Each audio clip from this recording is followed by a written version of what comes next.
E é até dia de estreia da nossa vinheta nova. A CNN Brasil sai na frente e lança hoje a cobertura multiplataforma das eleições 2026 com um pacote de novidades, inovações e inteligência de dados que se somam à credibilidade e independência que consolidaram o canal como a maior marca de notícias do país. Esse será o quarto ciclo eleitoral da CNN Brasil desde o início das operações em março de 2020. E como em todos os anos, o time de âncoras, analistas, repórteres e redatores já está mobilizado para a melhor cobertura em tempo real das disputas a presidente, governador, senador e deputados em todo o país. Mais uma vez, a equipe terá o reforço do sociólogo e cientista político Antônio Lavareda, que é o maior especialista em eleições do Brasil. As participações mensais que já ocorriam aqui desde o ano passado no CNN 360 vão ganhar agora maior frequência em março, quando vão se tornar quinzenais e semanais a partir de abril, a 6 meses da votação de 4 de outubro. Além disso, a CNN e o IPESP, do qual Lavareda é conselheiro científico, renovam a parceria para manter o índice CNN. Trata-se, o que é o índice CNN? É um agregador de pesquisas desenvolvido pelo IPESP Analítica com estimativa da real intenção de votos dos candidatos medida individualmente pelas pesquisas eleitorais. E ao longo do ano, a CNN acompanhará as principais datas do calendário eleitoral, a definição dos nomes que vão disputar o Palácio do Planalto, os estados que vão ser os mais cobiçados pelos partidos políticos e a renovação de 2/3 do Senado, que ganhou uma atenção sem precedentes no país. É isso, então fique ligado, né, Yuri Pita? Lançamento importante hoje aqui na CNN. E já que é dia de lançar para valer a nossa cobertura, que a gente já vinha fazendo, mas agora com vinheta, com uma série de lançamentos, de quadros novos, de ações aqui que vão de agora até ao longo do mês de outubro, a gente tem uma conversa mais do que especial aqui com o nosso grande reforço, que é o sociólogo e cientista político Antônio Lavareda, o maior especialista em eleições do país. Está falando conosco direto do outro lado do Atlântico, está lá também acompanhando as eleições em Portugal, mas vamos falar das nossas eleições gerais aqui. Lavareda, estamos há 10 meses do dia 4 de outubro, um pouco menos. Queria começar contigo. A grande questão que está colocada, né, se é que é possível ter um prognóstico disso ou quais são os cenários possíveis. Quem de fato vai ser candidato e vai ser candidato competitivo na disputa deste ano? Lavareda, boa tarde, muito bem-vindo. Em primeiro lugar, boa tarde a você, Débora, a você, Yuri, a todos os espectadores da CNN. É um prazer estar conversando mais uma vez aqui. Nós temos essa longa jornada até as urnas de primeiro e, eventualmente, segundo turno desse ano. Olha, a grande dúvida que se coloca ainda nesse momento, Yuri, é quem serão os candidatos, né, contra o presidente Lula. O presidente Lula, o chamado incumbente, disputando sentado na cadeira, né, ele já afirmou sua candidatura, não há praticamente qualquer dúvida a respeito disso, nenhum analista cogita outras candidaturas do campo da esquerda, as pesquisas, inclusive, não incluem outros nomes do campo da esquerda, e no campo da direita e da centro-direita, então, há ainda interrogações que o processo político-eleitoral vai responder.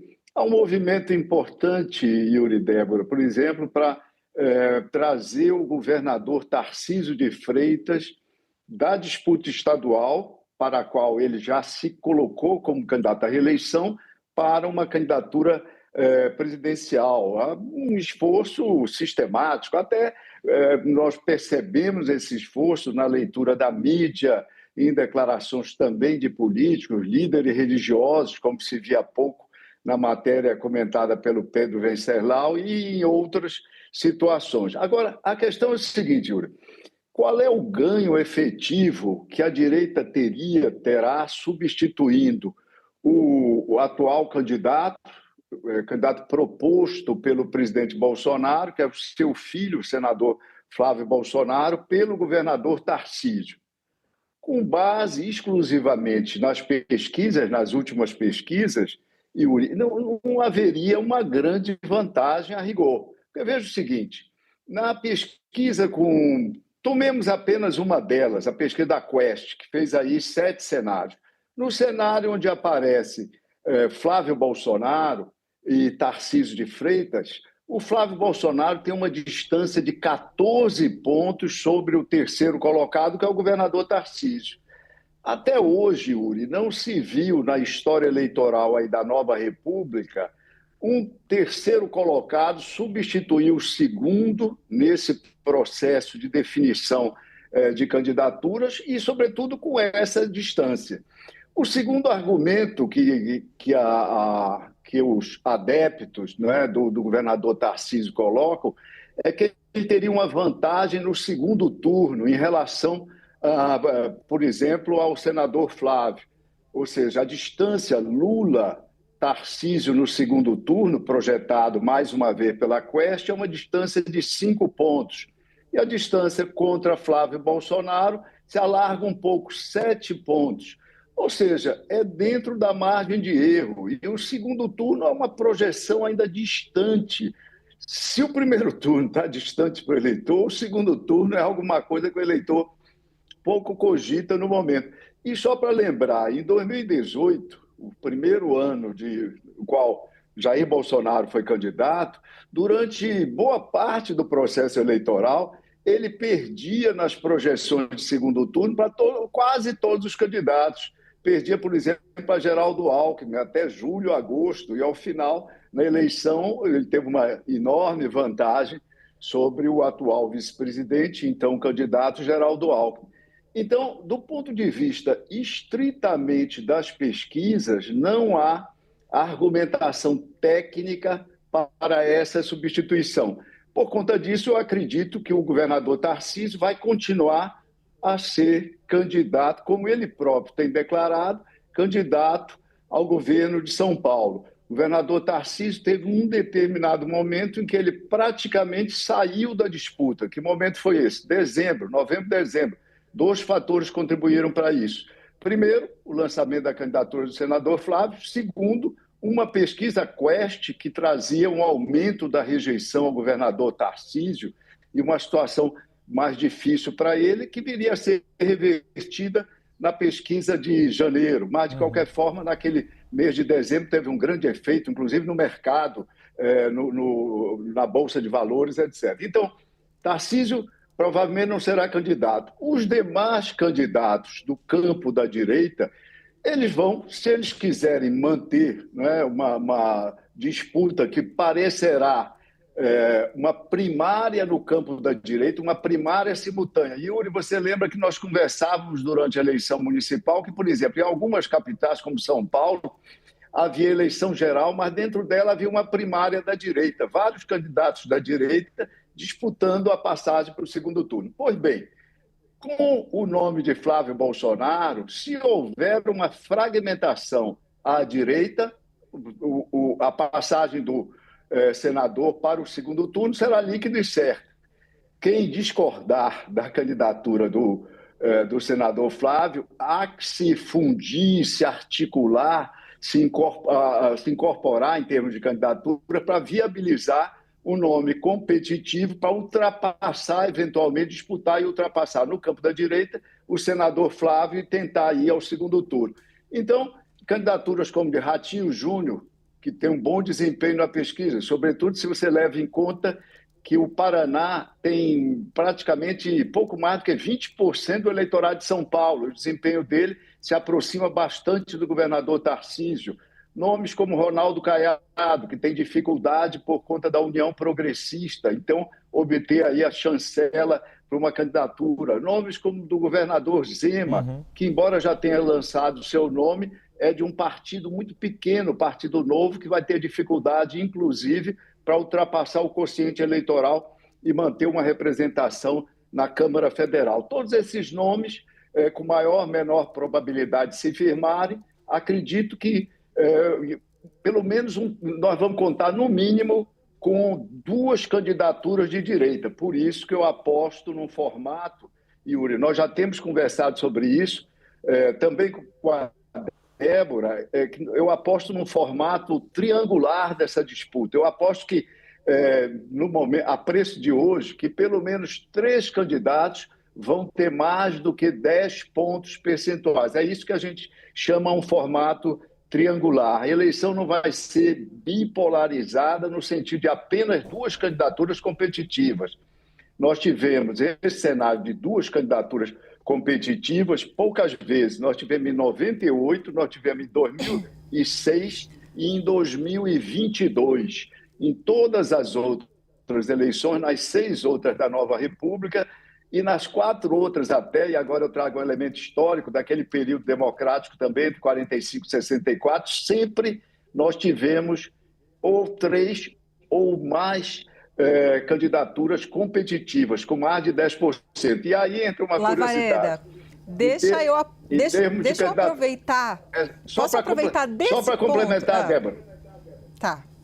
É só para complementar. Uma curiosidade, o Yuri lembrou que eu estou aqui em Portugal acompanhando a eleição portuguesa. Ontem foram 5 candidatos competitivos. 5 candidatos, Débora, tiveram mais de 10 pontos percentuais. Então, uma eleição ultra fragmentada. Desculpa a interrupção, não é porque você levantou uma bola que eu queria que você cortasse aqui novamente, porque é o seguinte, quando você fala, bom, uma triangulação ali, pelo menos 3 com mais de 10%, você apostaria, quer dizer, o governo Lula fala muito, não, vamos levar no primeiro turno. Você viu uma possibilidade da eleição se encerrar em primeiro turno? Excelente questão, Débora. E aí eu vou tentar cortar para você. Qual é a chance disso efetiva? Nós já temos uma série histórica que, se não é longa como as séries americanas, que têm tradição secular de disputas presidenciais, nós já temos uma série razoável. Nós temos 9 eleições na Nova República, nesses 40 anos. Nós podemos acrescer a isso, Débora, as eleições, as 4 disputas da chamada Quarta República, ali de 45 a 64, eram eleições no período democrático também, e aí a gente fica com uma série um pouquinho maior, uma série de 13 episódios. E o que é que ocorreu? Para responder a sua questão, a gente olha o desempenho histórico e estima basicamente a probabilidade. Só 3 vezes, Débora, em 13 episódios eleitorais, só 3 vezes o candidato eleito teve mais de 50% dos votos válidos já no primeiro turno, o que confere a vitória no primeiro turno, evitando o segundo turno. Na Nova República, e lá atrás não havia essa hipótese de segundo turno, era só o primeiro turno. Então, 3 vezes. Em 1945, o general Dutra teve 55% dos votos.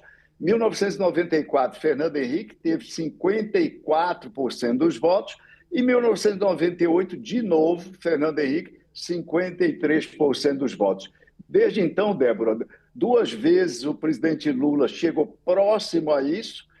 Em que episódios foram esses? Em que momentos foram esses? 2006 e 2022, mas lhe faltou o percentual mágico legal de 50% mais um voto para ele levar na primeira volta. Então, a chance de você ter uma eleição resolvida no primeiro turno, do ponto de vista estatístico, grosso modo, seria de 23%, então reduzida, Débora. Novareda, e para a gente concluir aqui também, já traçando, né, uma perspectiva geral do que esperar para esses 10 meses até o primeiro turno, de 4 de outubro, e o provável, né, o mais provável segundo turno do que menos provável, também ganhou um foco acima do normal, ou pelo menos promete ter um foco acima do normal, as eleições para o Senado, com 2 das 3 vagas de cada estado em jogo, e é uma eleição que, para a ciência política, para os institutos de pesquisa, é mais difícil de ser aferida, porque o próprio eleitor só vai pensar nisso depois.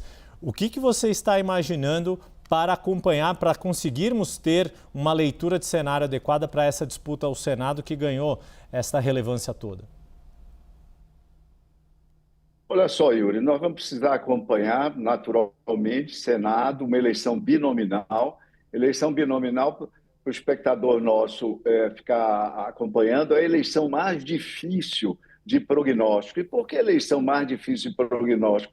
Porque o eleitor, Yuri, ele não está acostumado a votar para 2 vereadores, 2 deputados, 2 prefeitos, 2 governadores, 2 presidentes. Não, ele vota, ele escolhe um nome para cada uma dessas categorias. Apenas para o Senado, ele vota 2 vezes. Ocorre que ele não vota em todas as eleições 2 vezes. Ele vota de 8 em 8 anos apenas. Então, é o suficiente para ele esquecer.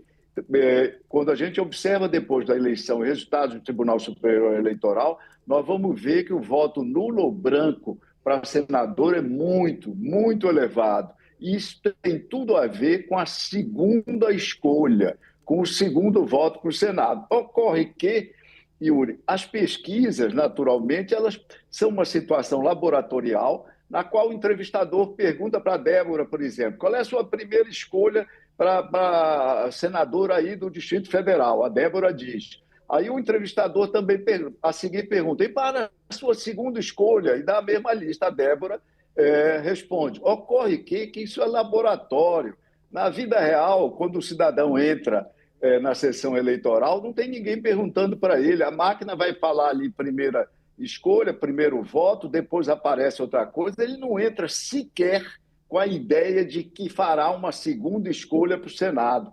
Daí a dificuldade, daí porque os institutos se veem às voltas com muita cobrança da disparidade entre seus números e os resultados efetivos das urnas. Depois, nós vamos precisar estar atentos para isso, nós vamos precisar olhar com cuidado a evolução, da trajetória desses candidatos ao longo da campanha eleitoral, desses candidatos ao Senado ao longo da campanha eleitoral e fazer determinadas estimativas. No momento, é preciso levar em conta também, Yuri, o que será a composição do Senado. Né? Se nós levarmos em conta, só para ficar um dado, se nós levarmos em conta os resultados da última eleição senatorial, que foi uma eleição uninominal, a eleição 2022, se o PL e seus aliados da coligação de 2022, que foram o Progressistas e União Brasil, que hoje se fundiram ou estão associados na federação, melhor dizendo, na Federação Progressista, se eles repetirem o mesmo desempenho em termos relativos da eleição de 2022, um eventual governo Lula, o chamado Lula 4, pode se ver numa situação complicada, numa situação difícil, porque eles se aproximariam, Yuri, dos 50% das cadeiras do Senado a partir de 2027. Então, é uma eleição, como você disse, para se prestar muita atenção. O presidente Lula e a oposição estão com os olhos focados na disputa senatorial e nós vamos acompanhar isso também com lupa. Muito obrigada. Nós conversamos com o sociólogo e cientista político Antônio Lavaredo, maior especialista em eleições do país. Muito obrigada, Lavaredo. Até a próxima e excelente semana para você.